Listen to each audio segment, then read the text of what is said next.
Hey everybody, I'm Jessica. You may know me as Gameward Bound from my blog or Albia from Board Game Geek. I am excited. I am here to talk about more solo stuff today.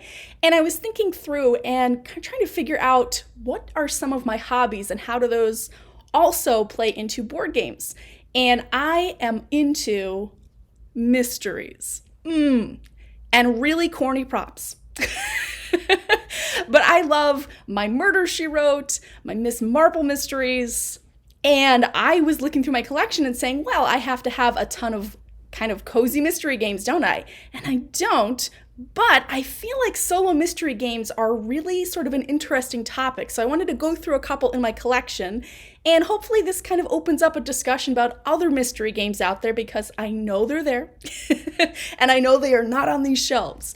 So let's dive in, see what I have, and why I got these games, and why I'm excited to talk about them. So first up, I actually didn't grab the base game box. I grabbed an expansion box due to the size. This is an expansion, but it's for Detective City of Angels by Van Ryder Games. And this one is really cool. Again, this is an expansion. The base game box is a little bit bigger, so that's why I wanted something I could hold. But these are cool cases. There's individual cases in here, a very large map, and you're going around visiting locations, talking to different suspects, and there is a solo mode specifically designed for this. So it's not just a multiplayer game that you kind of do solo. There's a way to play solo that actually keeps the clues and the information a little secret. So you do have to use deduction to go through, and you're not just kind of making a guess and, are you right or wrong? You're picking up information along the way. And the nice part about this is that although those mysteries are, kind of one and done in solo, it kind of encourages you to, if you have a game group, to be able to play as sort of, if you're familiar with RPGs, sort of a GM, kind of in that role, but you as the solo player can have the role of knowing what that mystery is, but sort of facilitating the game for everybody else to play. And there's a couple of cool mechanics in here that you don't really see in other mystery games, where you're not just, just gather the clues, do this, do that. There is a little bit of competition that you can use. There's also a co-op mode. I really like this one, and I say I really like it, and I've only played one or two cases. But I like that I can sort of replay those cases a little bit, versus just going through and I'm done, unless I'm lucky enough to forget it. This is definitely one, though, I want to explore some more. It's kind of in that film, not neo-noir, the 1940s or 50s sort of in LA, and it's just an interesting theme to me that I definitely need to play some more of. Another one is called Awkward Guests. And this one is a single case, so you're always going to play it, always. Where's my dude? This guy over here is always going to be the victim, but you kind of have to go through. I don't think there's a great example in the back here, but there is, you kind of have a sheet where you're sort of figuring out, picking up cards and clues and trying to trace the path of the suspect or suspects through this mansion. And then you're also trying to deduce who did it with different clue cards. So multiplayer, you're passing clues around. It's a competitive who can figure it out first. In solo, this is an app-assisted game, which I'm not a huge fan of. I try to steer clear of apps. I like having just, my old-fashioned board games on the table with no technology. But I will say this app is done really well. It just kind of helps you figure out which cards you're going to be getting, and you're not spending the entire game in the app. You are using that to figure out the card numbers, and then you're going through and you can enter your guess in the app. But a lot of the play is, again, using that deduction on that map that you're going to have and also figuring out the suspects. I am still nowhere near good enough. I'm still playing at some of the lower difficulty levels, which don't even have an accomplice. There's an accomplice that can be in here who can lie. And I do not win a lot of the time, but the best part potentially is the app and the soundtrack or the noise it plays when you get it wrong is pretty great. And I know it by heart, courtesy of my fantastic deduction skills. I watch a lot of mysteries. I'm not an expert by any means. However, let's go for, I have my magnifying glass. Gotta have that. I have my almost proper hat. That way I feel like this is appropriate. To talk about Sherlock Holmes Consulting Detective.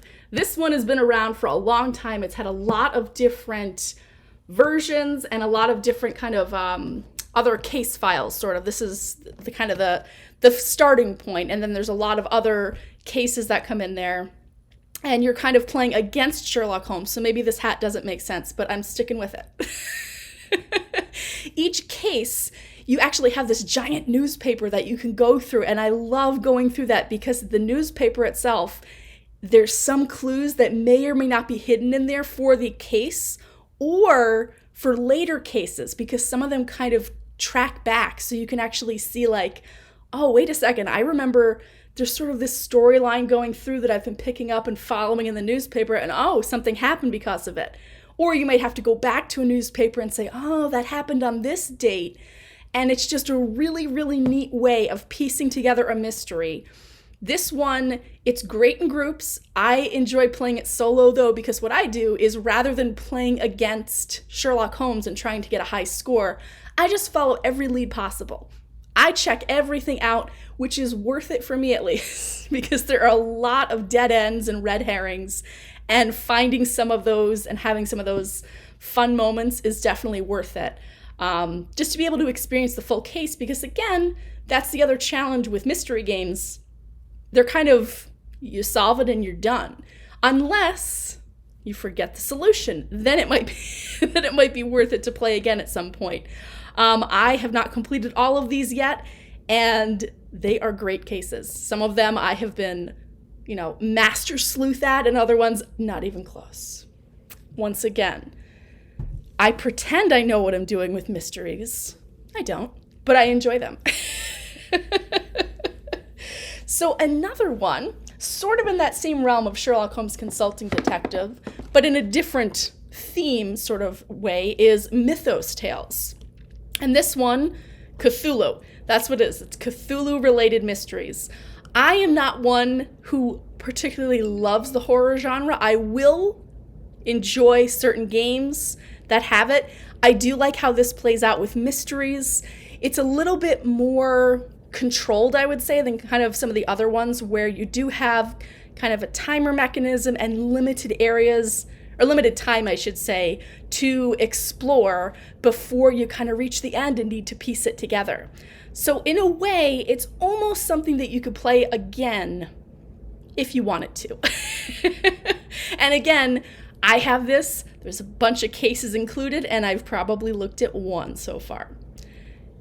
There's ages and years of gaming potential on my shelf still. So that's Mythos Tales, another cool one.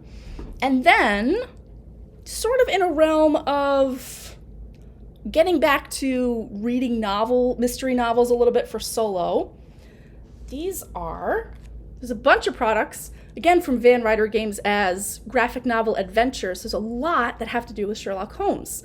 There are usually, the ones I've seen have, a handful of cases involved, but you're kind of flipping back and forth, going through the book, trying to solve a case, and there might also be little puzzles along the way or hidden elements. And it's just a really interesting mix of sort of actually having a novel, but rather than just reading through a mystery, you're actually trying to solve it. And you have to deduce everything too. And another thing, I find so many random things on my shelf that I didn't even know I had. I've mentioned the Crusoe Crew before. This is Sherlock Holmes Baker Street Irregulars, which is something I really need to play because it is almost like the Crusoe Crew in that you have different characters who are going to have their own books. And if we just open it up in here real quick to take a look. Every character has their own kind of ability or special strength or something, acrobat or observer or disguise or actual strength. And that's going to make those for booklets that are included a little bit different depending on which character you play as. So I have more mystery stuff to explore.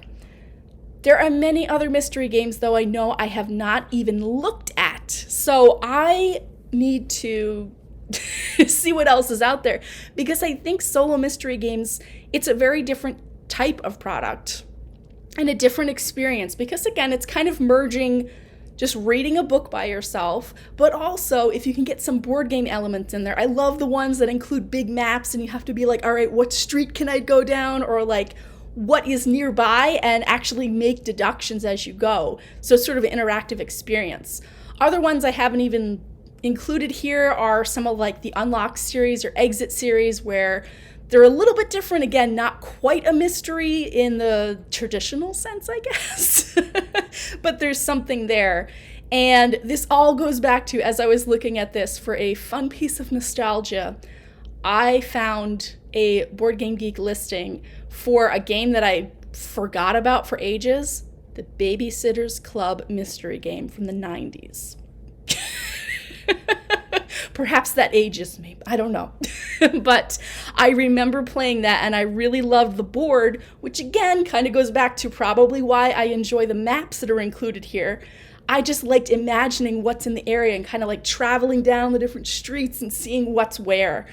So, oh, yeah, nostalgia. Sadly, I do not have a copy of that anymore. I might have to track it down purely for the map. I don't even remember gameplay, just that I liked it and that there was some type of mystery involved. That's all you need, right? So again, those were some of my solo mystery games. If you have anything that you recommend playing solo that's kind of in the mystery realm, feel free, comment. Always enjoy those. And thanks for watching. Take care. Bye.